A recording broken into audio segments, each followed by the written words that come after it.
Hot on the heels of the all-new Isuzu D-Max, it is here, the new Mazda BT-50, which, under the skin, is exactly like the Isuzu D-Max, and that means, knowing what we know from the testing, that this is going to be a pretty good dual-cab four-wheel drive. Have a look at the styling straight up. It looks exactly like a Mazda, and I think that's key to appealing to the market that this new BT-50 needs to appeal to. Let's take a closer look at it and find out whether it's as good, maybe a little bit better, or maybe not quite as good as the new Isuzu D-Max.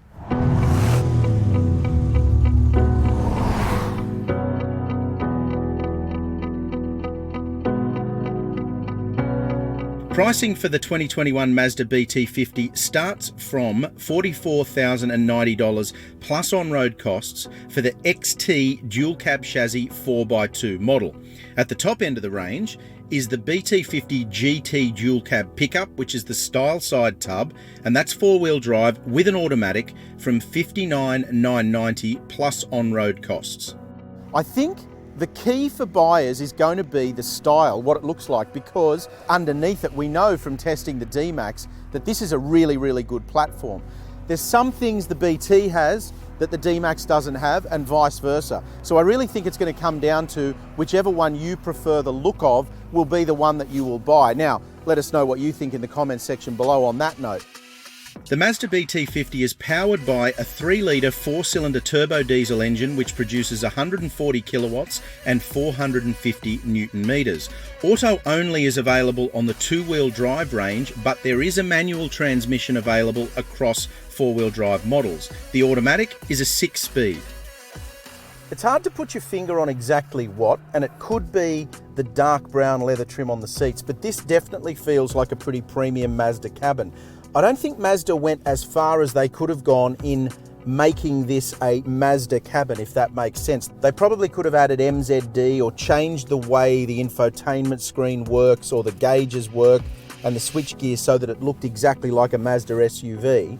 However, the bones of this system are really good. The touchscreen is quite responsive. It's got native sat-nav, so I've got CarPlay connected up there at the moment, but it's got its own sat-nav in there. The audio system's pretty good. All of the HVAC controls are good. The steering wheel controls are good. Don't forget as well, in the Mazda you get heated seats, which you don't get in the Isuzu D-Max. But I think while this does feel very much like a D-Max, if you sit in this and then sit in the D-Max, they're very similar. It still is a Mazda cabin in many crucial ways, and I think the seats are comfortable. They deserve special mention, but it's really well put together. And if you're buying this to do some touring in and some longer driving, this is a pretty pleasant cabin to spend some time in.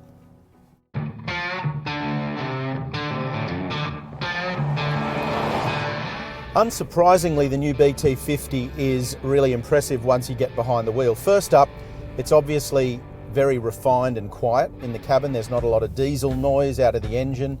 There's very little road or wind noise, so it's all pretty quiet and comfortable, and I think that evokes a sense of premium. We talk about that a bit, but I think it makes you feel like you're in a premium vehicle when it's nice and quiet inside the cabin.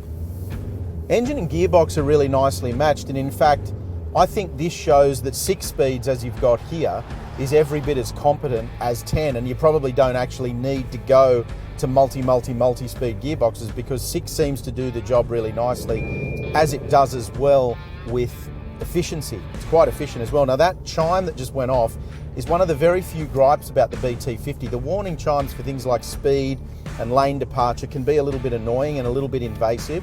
You can turn them off, but you have to keep turning them off every time you go driving. So that's a little bit frustrating, and it's something that we'd like to see be a little bit less invasive about it. In terms of steering and braking, I think the new electric assisted power steering is excellent. It's a big change, obviously, from hydraulic, and it changes the weight, the way it feels in the hand. And then also around town at low speed, it's actually really impressive because it's easy to maneuver what could otherwise be a big heavy vehicle. The brakes as well are really good, plenty of feel. They don't tend to fade. We've been doing plenty of testing over the last couple of days where we've been asking it to stop from higher speed, and they don't seem to fade or drop out or lose effectiveness. So that's important for family buyers or when you're touring, long downhill sections, things like that.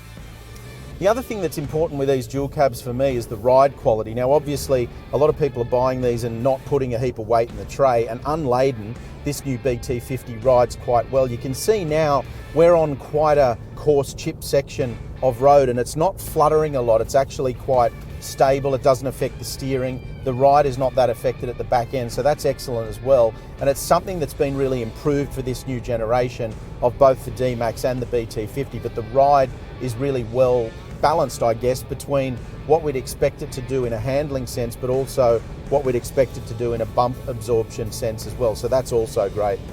I think the other thing that's worth noting as well, because so many people buy these as default family vehicles, is the general feeling of space inside the cabin. BT-50 is really well executed. The dashboard's actually quite short, so you don't feel like it's right on top of you or you're sitting up against it. Plenty of room in the second row, great adjustability in the seats, they're heated in front as we mentioned, and general comfort. You know, if you've got kids in the second row here, they're going to love it, especially on longer road trips, which a lot of people use these vehicles for now in a touring sense, or if they're pulling a caravan. It's very comfortable, and I think that's really important. That point about the cabin ambience is a good one too, because I think effectively it puts the new BT-50 right up at the head of the class. They've come along leaps and bounds from the old model, especially in the case of the Mazda that was, you know, archaic in the way that it had been executed. Things like the integration of the infotainment in the old model, it just wasn't there. It was like an afterthought, just an add-on, you know, throw one in there to do the job. But this system is really good, and the general comfort level in the BT-50 is excellent. This is just our first test of the all-new BT-50 in the form of our launch review, but stay tuned to Caradvice for upcoming comparisons and mega tests against the best in the segment. Absolutely no surprise then that the all-new BT-50 is a very, very good dual cab. We know, having tested the D-Max extensively, that the platform underneath this thing is very good, it's competent, so there's no surprise that the new BT-50 is as good as it is. However, there's a point that I will make here. Mazda was in this same position about a decade ago when they shared a platform with the Ford Ranger. 10 years later, give or take, the Ford Ranger is still at the head of the segment and the old BT-50 was nowhere near it. That's because Ford kept improving that dual cab over the course of its life.